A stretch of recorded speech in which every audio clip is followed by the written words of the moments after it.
Hey, what's going on, guys? Bob Zombie here again to bring you another video. This one we're going to be looking at a review for a 10-year-old game, Spider-Man 3 for the Xbox 360. Now you might be asking yourself, why the hell are you going to waste your time reviewing a 10-year-old game when there's so much good stuff that's new and fresh, no one's experienced before? Because I just had to share my thoughts on this game. It's a very special game. I just came across it. I just thought this was an ordinary, licensed game. Bullshit. Don't worry about it. And then I saw a cutscene, a beautiful cutscene, which I'm going to share with you guys today. It's just, I couldn't help myself. I had to buy it. And believe it or not, this game is still $20 at GameStop.com. And I'm like, I'm not paying $20 for this game.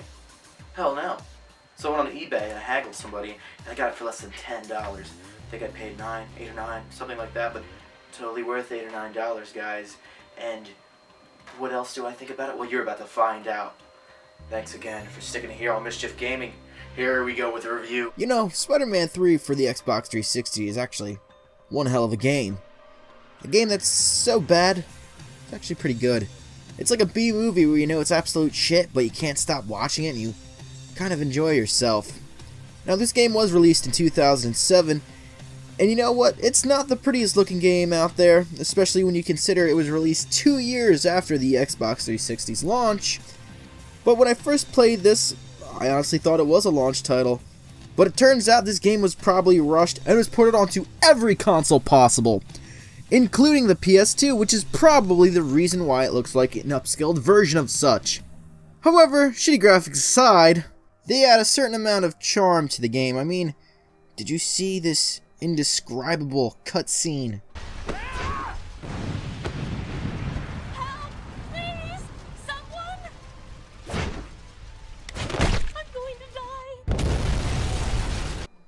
It's just so fucking beautiful. Did you get to see the expression on her face?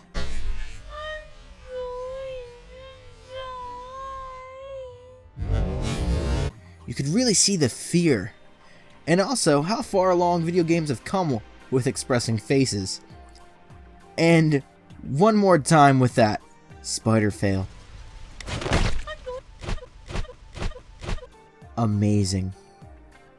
Mind you, this all happens in the first 10 minutes of the game. And is that Bruce Campbell's voice I hear? Hold on, let me check this out. Oh yeah, it definitely is. It definitely is Bruce Campbell. What the fuck's he doing here anyway?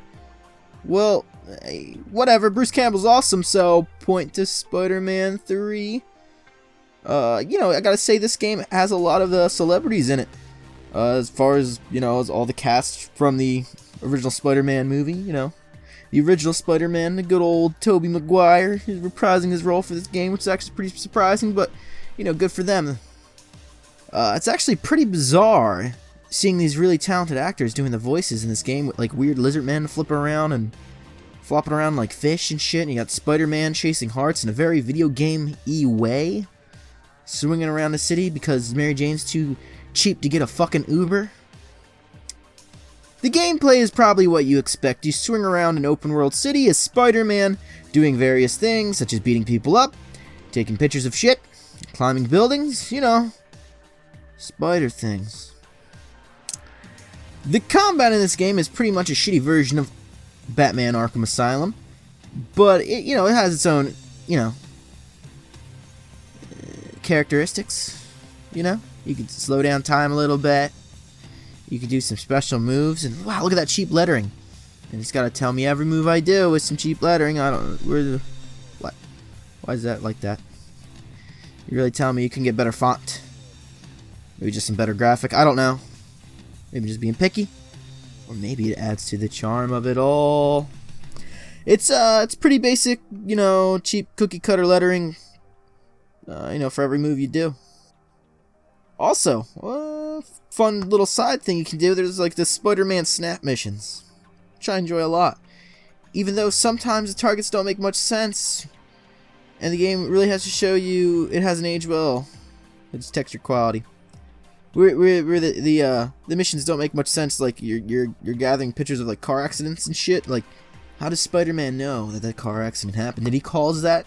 Did you cause that car accident, Spider-Man? Friendly neighborhood, my ass. Okay, like I don't even think that one was an accident. Like I don't know what that's supposed to do.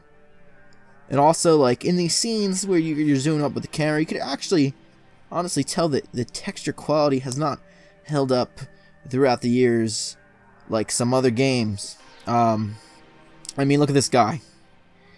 He's got eye holes. Better watch out, make sure the eye hole man doesn't try to beat you up, because he's the only one allowed to eat eye holes. You even get a little grade for your little pictures, like, very good. And good job. Even though it doesn't really fucking matter, you just gotta take the pictures and move on, but whatever. Most of the story missions try to retell the movie's plot while adding, even more crazy shit to it all. All in all, it's very disjointed stuff, and it kind of just happens all willy-nilly, and whatever. You got, like, the Lizard Man, which wasn't in the original trilogy, and, like, a bomber guy, I don't know. Bomberman is his name? Like, I don't really know. And then, you got the Hobgoblin, the Sandman, Venom, of course. You even get the black suit for a while in the game, which is all cool, dandy wandy. Poor Wandy. And you know what? I'm actually okay with the game feeling disjointed. It's kind of cool. I don't care. I'm okay with it. To be honest with you, this game does give you a lot to do in it. Even though the open world kind of seems like they just wanted to throw in an open world in there, even though it didn't really need it, I want to say. But it will give you a lot of bang for your buck. Especially when I only paid $9 for it. I can get a lot of time, a lot of hours that I'm never gonna get back out of this game. So that's good. That's awesome. But I will have to say, I think this game is sick, guys. It's got the plague, it's got the flu, it's got something, and for no real reason. It's just plagued with QuickTime events, just like our dear friend Resident Evil 6. Oh my god. But without those QuickTime events, we wouldn't have those amazing spider fails. Am I right? Also, the controls, to be honest, aren't the greatest. They're kind of wonky in some spots, but they do fine. They get the job done. There's honestly some graphical errors, like, I don't know, Spider-Man looks like he's dancing on walls and shit, and, things happen. But again, I think that kind of brings to the charm of the game. And all in all, I'm gonna say you guys should buy this game. This game is pretty fucking good. It's definitely gonna give you hours of entertainment, especially if you want to live stream it, because there's just so much wanky shit in it. And it's not to the point of frustrating, even though there are some frustrating moments that you're like, who the fuck thought this is a good idea? Why did they make this? But then you look at it and you're like, this game's beautiful. This game is, oh my god. This is great. It's kind of like a licensed version of Premonition. This game is a lot, like, I like it because it has charm and character. The same as Deadly Premonition. Not as much charm as character as Deadly Premonition, but I put these two games side by side on my very short collection of Xbox 360 games. And you know what? I'm proud, because I have Spider-Man 3 and I have Deadly Premonition, and it's, fantastic. There's just some games that are so shitty. They're good. This one's one of them. Highly recommend it. I'm playing this game and, it's almost 10 years old. It'll be old, in less than a few months from now. It's 2016, late 2016. This game was released 2007, so it's almost been 10 years since this game's released, and yeah, it's beautiful. It's a work of art. You need to go play it. I need to beat this game. I have not beat that, so full disclosure, I have not beat this game, and I'm reviewing it, but I'm just reviewing from what I've played. I've played a good 2 hours of it. From that 2 hours, I was highly entertained, made my night.